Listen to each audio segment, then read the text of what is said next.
Hare Krishna. This is the Golu at Bharati Vihar this year 2024.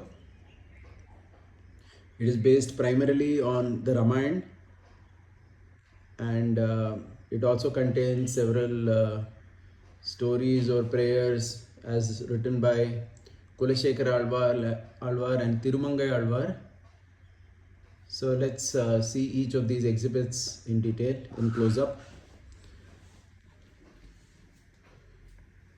So this is the first scene here where the devatas are praying to Lord Vishnu to petition him to come down to the world and kill Ravana. And here we see the birth of Ram, Lakshman, Bharata, Shatrughna, Dasharath Maharaj and Kausalya with Ram, Kaikeyi is here with Bharata, and behind we have Sumitra with Lakshman and Shatrughna. It's a small merry-go-round for the children to play. In the background you see the temple of Ayodhya, which is currently constructed. And also we see Ranganath, who was the Ishtadev of the Ikshwaku Vamsha kings. It was much later that this deity moved to Srirangam. The next scene depicted in the Golu is Vishwamitra Muni, who is taking Ram and Lakshman to kill Tataka and the other asuras who were troubling them during the sacrifice. Here we see Tataka Vada. Tataka is dead. The next scene is the marriage of Lord Rama and Sita. The Dharusha has been broken and this is Sitaram Vivaha. This exhibit that you see here is in Tamil called as Marapachi. It is central to the Golu, and this year they have assumed the forms of Lord Rama and Sita.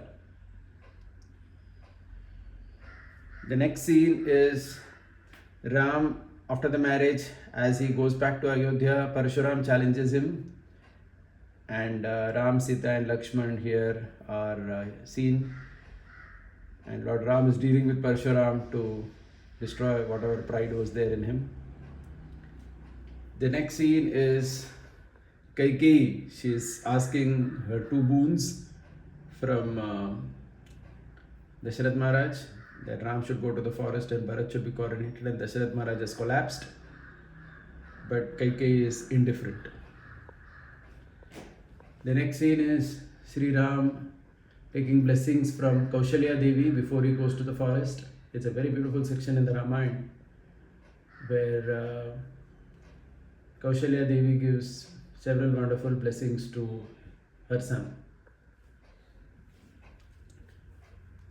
Then the scene shifts to Ram, Sita and Lakshman, who are traveling in the boat.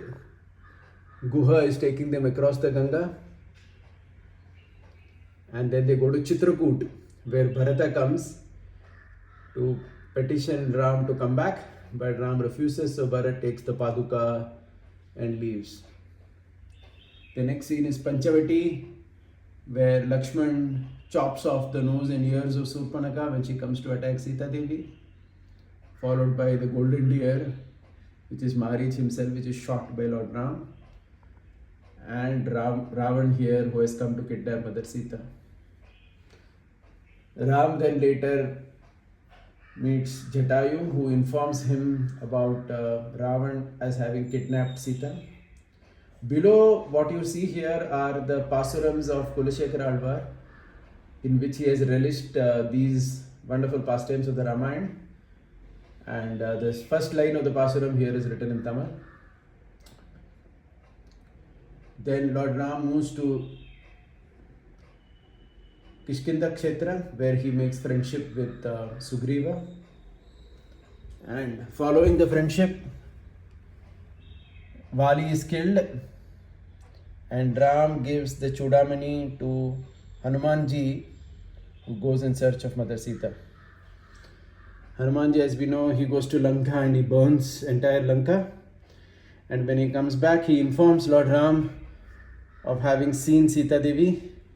And Ram is so happy, he says, the only thing I can give you is my embrace. And he embraces him. Following which, all the monkeys make this bridge to Lanka. Ravana is killed. Mandodari is praying to Lord Sri Ramachandra. And Vibhishan here is coronated as the king of Lanka.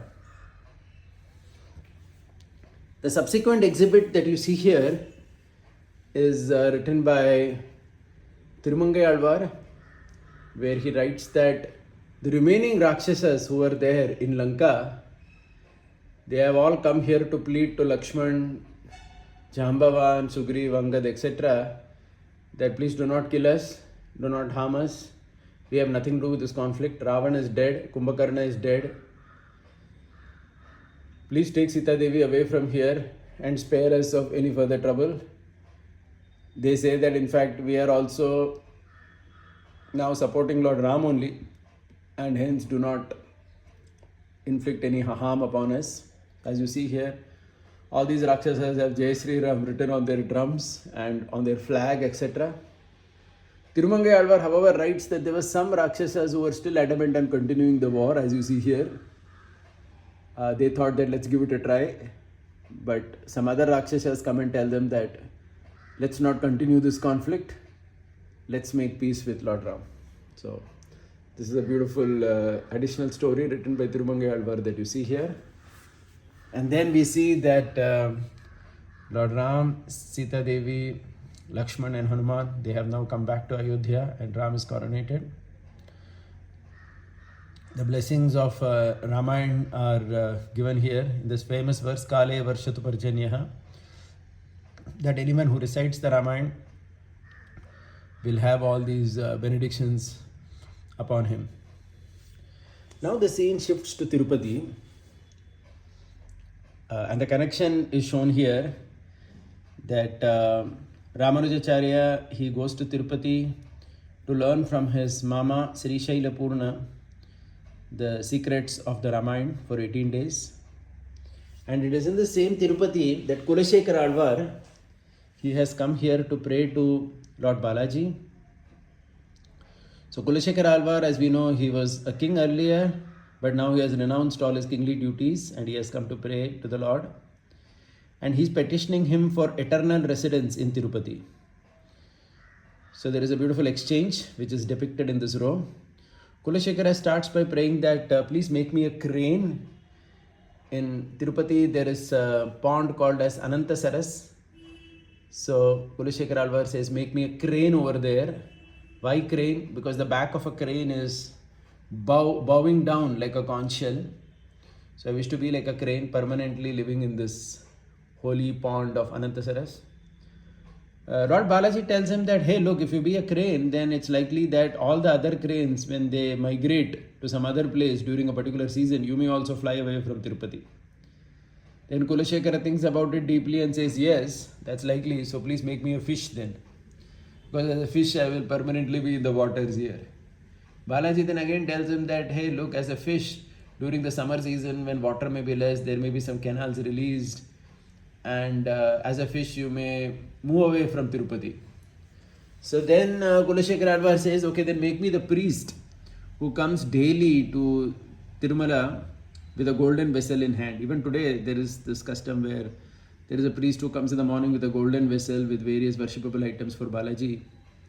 So Kulashekara says, please make me that priest. The Lord says that since there is a lot of gold over there, it's likely that you may get tempted and you may run away with the gold. So Kulashekara says, okay, then make me a flowering plant in Tirupati, because Tirupati is called as Pushpa Mandapa, where there are beautiful plants offering wonderful flowers for the pleasure of Balaji. Lord says that one trouble with being such a plant is somebody may take this plant away to their private garden because it has so many beautiful flowers in it. Then Kulashekara says, make me a thorny shrub instead, which is kind of useless, so nobody will take me away from here. The Lord says that one danger in being such a thorny shrub is that the king and his ministers may come and they may decide to clear all the useless plants in Tirupati, and this plant also will be uprooted. Then Kulashekara says, okay, then do one thing, make me one rock on the Tirupati hill, one of the hills. The Lord says that, see, in future there will be many people who will come and take away these rocks to make temples in their own place or to make their palaces, etc. So you may not continue to stay in Tirupati. And Kulashekara thinks and says, okay, then do one thing. There are several steps leading to Tirumala from Tirupati below. Make me one such step. The Lord says that, hey, look, Kali Yuga is going to become even more serious in the future, where hardly people will walk. So you will not get the dust of the Vaishnava's feet by being such a step. So finally, Kulashekara says, then okay, then do one thing. Make me a step just before we enter the Sanctum Sanctorium, the main altar of Tirupati Balaji. The Lord doesn't say anything. So Kulashekara feels that yes, my prayer has been answered. However, later Kulashekara feels that I shouldn't have asked all this, because I should have allowed the Lord to decide what I should become, rather than telling him to make me some particular item in Tirupati. So even today, in honor of this wish of Kulashekara Alvar, the final step before one enters the altar in Tirupati Balaji is called as Kulashekara step. It is called as Kulashekara Padi in Tamil. So these are, so this is the main exhibit here, you see, which is the prayers, the Ramayana, as well as the writings of Tirumangai Alvar and Kulashekara Alvar. The scene now shifts here, where we have the famous Garuda Sevai in Kanchipuram. As you see here, there is Lord Varada. He is traveling, he is being taken on Garuda Vahana in Kanchipuram, accompanied by the chanting of Vedic hymns and Nadaswaram, etc., horses, elephants, and so on. It's a beautiful festival in Kanchipuram which is conducted regularly. And the same Lord whom we see here as Varada, he is the same person who came to save Gajendra. When Gajendra was tormented by the crocodile, he called out to the Lord, and the Lord, he hurriedly came down, and he is the same Lord who is known as Varada in Kanchipuram. That is what is shown here. In this way, this entire Golu this year shows the Ramayana, various scenes from the Ramayana as relished by Kulashekara Alvar, an additional story of the Rakshasas at the end of the death of Ravan by Tirumangai Alvar, the intimate prayers of Kulashekara Alvar to Balaji for permanent residence in Tirupati, and the famous Garuda Sevai at Kanchipuram. Thank you very much. Hare Krishna.